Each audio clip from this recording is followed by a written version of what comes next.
ঠিক আছে, ধরো কি সমস্যা হয়েছিল আমি একটু শুনবো, পরে শোয়ায় আমি চেক করবো, ঠিক আছে? এদিকে তাকাও, এদিকে। হুম।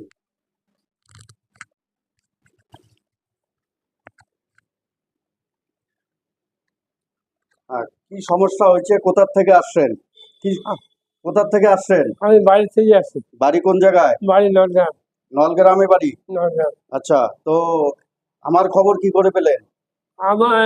আমার নাতি একটা ওই ব্যাঙ্গালোরে থাকে না, আচ্ছা। তো উনি আমাকে বললো যে দাদু হ্যাঁ। আপনি অন্য ডাক্তারকে না দেখে হুম। আপনি ওই আমি ওই যেটা বলছি হুম। ওখানে ওই সিজে মোড়ের উত্তর দক্ষিণ ভাগে, হুম। উত্তর ভাগে হুম। উনি ওখানে বলে বসে, হুম। ওনার কাছে যান, হুম। উনি তোমাকে দেখালে যে ওটা ঠিক করে দেবেন। আচ্ছা আচ্ছা আচ্ছা, ঠিক আছে। ঠিক আছে, তো কি সমস্যা হইতেছে? আমার সমস্যা এই যে আমার